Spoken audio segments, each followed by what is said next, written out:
Hello everyone, আসসালামু আলাইকুম। সকালবেলা আমি আলু দিয়ে ভুড়ি দিয়ে ভাজি করছিলাম আর কি, রুটি খাওয়ার জন্য একদম সামান্য পরিমাণ।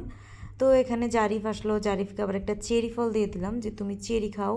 আর আমার শাশুড়ি ওকে নিয়ে যাচ্ছে হাত মুখ ধুয়ে দেওয়ার জন্য। আর আমি রুটি মেকারে হচ্ছে রুটি বেলে এখানে তাওতে আবার সেখানে ছিলাম। রুটি মেকারে রুটিটা খুবই সুন্দর হয় ইদানিং। মানে যদি রুটিটা ভালোভাবে সেদ্ধ করা যায়, রুটির গুলাটা, তাহলে হচ্ছে রুটি মেকারের রুটিটা একদম পারফেক্ট হয়, মানে এক চাপে একদম সুন্দর হয়ে যায়। তো আমি এখানে রুটি বানাচ্ছি আর ওইখানে হচ্ছে সেঁকে নিচ্ছি। এখানে মোড়ার ভিতরে হচ্ছে আমি এটা নিয়েছি। আর রুটি মেকারে রুটি বানালে মানে এরকম করে উঠালে না উপরের এটার সাথে রুটিটা সুন্দর করে উঠে যায়। আর দেখুন একদম সুন্দর মাশাল্লাহ গোল হয়েছে। তো খুব সুন্দরভাবে এই রুটিগুলো ফুলে, আর এই যাদের রুটি ফুলে না, যাদের হচ্ছে রুটি মেকার নিয়ে কমপ্লেন আছে, তাদেরকে বলছি রুটিটা গোলানোর পর রুটিটা ভালোভাবে মথে নেবেন। যতটা স্মুথলি আপনারা মথবেন তত হচ্ছে আপনাদের রুটি ফুলকো ফুলকো হবে। এই যে দেখুন কত সুন্দর করে রুটিটা ফুলেছে। তো যাই হোক, সবাই মিলে নাস্তা টাস্তা করে নিলাম। তারপর আমি চলে গেলাম ছাদে, কারণ আজকে খুব সুন্দর রোদ এসেছে। আর সেরেলাকের যে কাঁচামাল অর্ডার করেছি সেগুলো হচ্ছে অন দ্য ওয়ে, ফোন দিয়েছে যে আমরা নিয়ে আসছি মালগুলো। তো এই যে এইটা দিয়ে হচ্ছে পানিগুলো এখন কেচে দিব। খুব সুন্দর রোদ উঠেছে, রোদটা দেখে আমার খুবই ভালো লাগছিল। তারপরে আবার রোদে এসে পানিগুলোকে ঝাড়ু দিয়ে নিচে চলে আসলাম।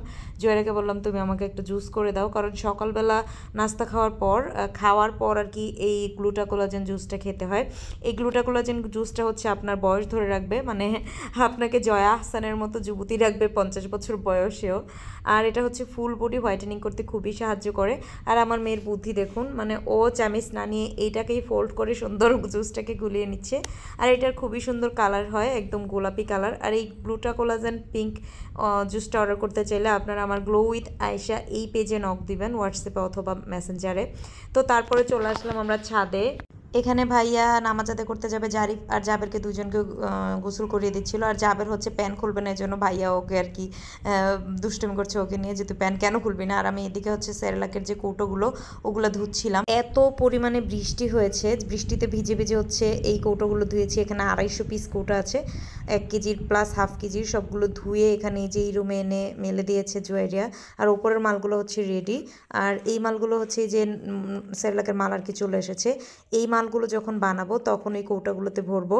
তো আমাকে সবাই জিজ্ঞাসা করছিল এখন তো খাটনি বেশি, আগে পলি করতে, এখন কৌটাতে ভরতে হয়, লেবেল লাগাতে হয়, তো কৌটা ধুইতে হয়, মানে অনেক ঝামেলা। তো আমি বললাম যে বিজনেস যদি বড় করতে চাই তাহলে একটু কষ্ট করতেই হবে, কষ্ট হোক কিন্তু আপনারা একটা সুন্দর কৌটা পেলেন, একটা মানে খুবই হাইফাই একটা কৌটা পেলেন। প্লাস এই কৌটাটা আমি গোডাউন থেকে এনে সরাসরি যদি সেরেলাক ভরে দেই, এটা আমার কাছেও খারাপ লাগবে। আমি চাই যে আলহামদুলিল্লাহ আল্লাহর রহমতে আপনারা মানে হাইজেনিক কোনো কিছু পান, একদম পরিষ্কার পরিচ্ছন্নভাবে। এই জন্য কৌটাগুলো আমার ধুইতে হয়।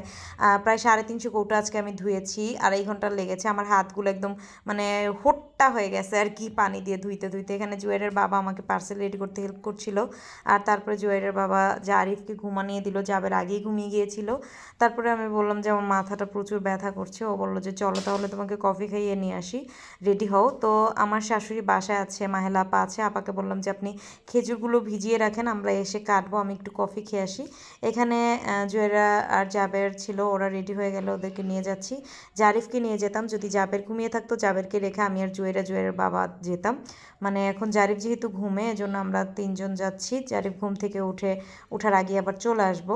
তো জাবের সবসময় বাইকের সামনে বসবে, এটা তো আপনারা জানেনই, মানে অতটুকু জায়গা ওর নামে রেজিস্ট্রি করে নিয়েছে। তো এখানে জয়রা আর তারপরে হচ্ছে আমি বসলাম পিছনে পিছনে, আমার জায়গা আর কি খুবই কম। ওর বাবা খালি আমাকে বলে যে তুমি হুন্ডাটা, মানে এই বাইকটা কেনার পর থেকে তোমাকে যে আমার বাইক কত পরিমাণ অভিশাপ দিয়েছে, মানে আমাকে নাকি খালি বাইক অভিশাপ দেয় যে এত বেশি চড়েছে আমি এই বাইকটাতে আর কি। এই জন্য বাইক নাকি আমাকে শুধু অভিশাপ দেয় যে বটকি, ঢেপসি, পেপসি, খুবেশিয়া, ডুবেশিয়া, আমার যে কত নাম এই লোক দেয়, মানে আমি যদি নামগুলো গুনতে যাই তাহলে সেঞ্চুরি হয়ে যাবে। এক এক দিন এক একটা নাম দেয়। বটকি, আমি যদি মানে মোটা হই তাহলে মানে মোটা কে রে ভাই, আমি আমি কতটুকু মানে স্লিম, এতটুকু স্লিম, এত স্লিম, তাও আমি হচ্ছে স্লিমিং পিল খাচ্ছি যেন আরও স্লিম হতে পারি। প্লাস আমি শুধু দুপুরবেলা ভাত খাই। 2 দিন যাবত আমার শাশুড়ি আমার বাসায়, আমার শাশুড়ি আমার খাবার দাবার দেখে আমার শাশুড়ি আমাকে বলছিল যে মানে কেন খাও না, কি হয়েছে তোমার, তুমি কি রাগ করেছো, তুমি কি মোটা, কেন খাও না? তো আমি আমার শাশুড়িকে বললাম যে মা আমি কমই খাই, আমি বেশি খাই না। তো যাই হোক, তারপর আমরা চলে গেলাম সিরাজনগর বিল পাড়ে। এখানে খুব সুন্দর পরিবেশ, প্লাস বৃষ্টি হয়েছে যেহেতু এখানে আরও বেশি সুন্দর লাগে। আর রাস্তাটা দেখুন একদম ভিজে একাকার সবুজের মাঝে, ওই যে ফাঁকে দেখা যাচ্ছে বিলটা, ওই যে চলে এসেছি আমরা সিরাজনগর বিলে। এই রাস্তাটা আমার বরাবরই অনেক বেশি পছন্দ, আর ওর বাবা প্রায় সময় আমাকে এখানে নিয়ে আসে।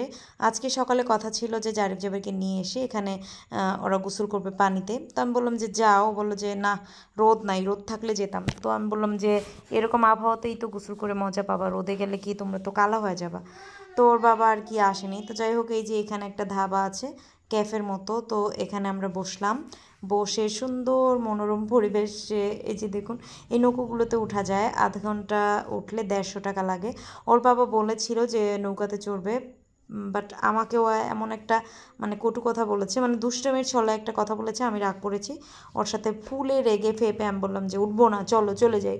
ও বলে চলো ছবি তুলেতে, আমি বলছি না তুলবো না, চলো চলে যাই, এরকম করে। তো তারপরে আবার আমরা মিলমিশ হয়ে গেছি। ও এমনই আমাকে খালি খোঁচায়, আমাকে যে কত কিছু বলে, আবার আমার সব ইচ্ছেগুলো পূরণ করে। তো এই যে দেখুন কত সুন্দর ভিউ, এত করে বললাম যে চলো এখানে একটু দাঁড়াও, আমি ছবি তুলি, তুমি আর আমি একসাথে ছবি তুলি।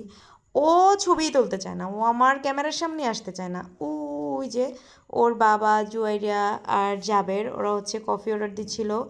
আর জুয়াইরার মানে জ্বর 3-4 দিন যাবত, ও কোনো কিছু খেতে চায় না। তো ওর জন্য হচ্ছে অর্ডার দিয়েছি ফুচকা।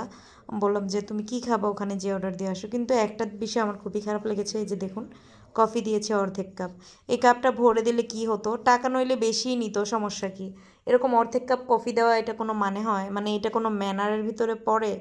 এতটুক কফি মানে অর্ধেকের একটু বেশি দিত, একদম অর্ধেক কাপ, মানে একদম তলানিতে পড়ে আছে, অর্ধেকের কম দিয়েছে। এটা কোনো কফি সার্ভ করার কোনো নিয়ম? মানে আমার দেখে খুবই আমি হতাশ হয়েছি। আমি যেহেতু কফি লাভার, আমাকে তো পারে না, তো একটা বালতির ভিতরে দিলাম, আমি সেই এক বালতি কফি খেয়ে ফেলি এরকম। তো বাসায় চলে আসলাম, খেজুরগুলো ভিজে গেছে, আপু ছেঁকে রেখেছে। এখন হচ্ছে রাত ভরা এই খেজুরগুলো কাটবো, কুচি করবো। কে কে আদল, আমি তো আদলই বলছি, আদল আদল, আমি তো আদলই বললাম, আদল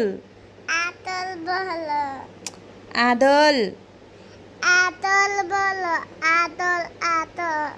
আদল আদল আদর। ঠিক আছে এবার? হ্যাঁ এবার ঠিক আছে। তুমি নিজেই তো আদর বলতে পারো না, আবার আমার বলো আদল বলতে। হ্যাঁ আমি তো আদলই বলছি, তোমারটাই তো বলছিলাম।